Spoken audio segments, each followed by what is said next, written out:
So here we have the new shape Ford Fiesta 1.1 ZTEC on a 67 plate. I'm going to start off by showing you around the outside of the car, and then we'll hop in and run through some controls on the inside.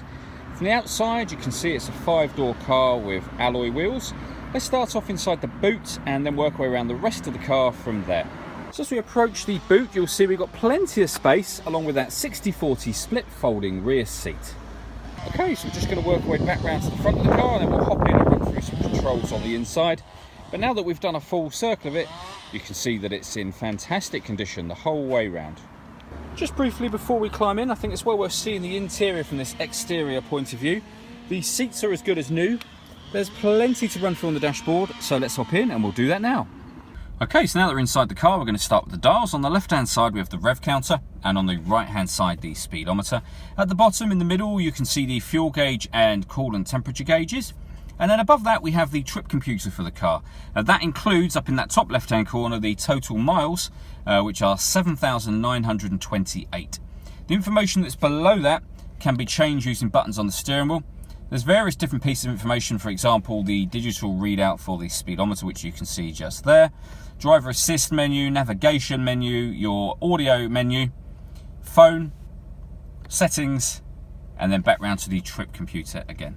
If we back out to the steering wheel, on the right hand side are the buttons I was using just a moment ago to access that information, and underneath that we've got stereo controls as well as the ability to answer and end phone calls and voice activation for the phone. So hit that button, ask it to dial anyone in your contacts list, and it can do that for you without you having to take your phone from your bag or pocket. That is, of course, once you've paired the phone, and I'll show you where that's done in just a moment. On the left-hand side, we have cruise control and speed limiter, and the stereo controls are continued just there. Moving over to the central screen, firstly, you can see this car's got satellite navigation. There's a full video showing this working on our website and on our Facebook page. If you want to listen to music, you can do. There's plenty of ways to do it as well. This car has got AM, FM and DAB digital radio. You can stream your music wirelessly via Bluetooth audio once you pair up your phone. And there's a USB input, in fact 2 of them in this car. If you plug in a USB device, you have 2 extra boxes appear up there for those. To pair your phone, just hit connect to phone and then pair phone. Search for your vehicle on your device and select it once it is found. And simply follow those instructions. It's very easy to do. Working our way down from there, you've got the main volume for the stereo and then air conditioning. So fan speed is adjustable over here. Temperature with this dial. Hit that button to turn the air conditioning on, and then determine where within this section you'd like the air to be distributed within the car. We've got a rear heated screen and a proper heated front screen as well. Nice little storage area down here.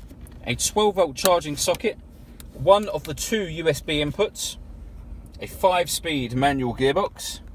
We then have these 3 buttons here. So this puts the car in eco mode, makes driving it more economical.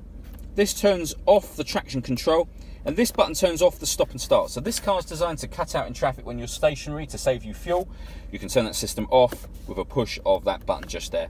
And then finally, behind the handbrake, we've got this second USB input.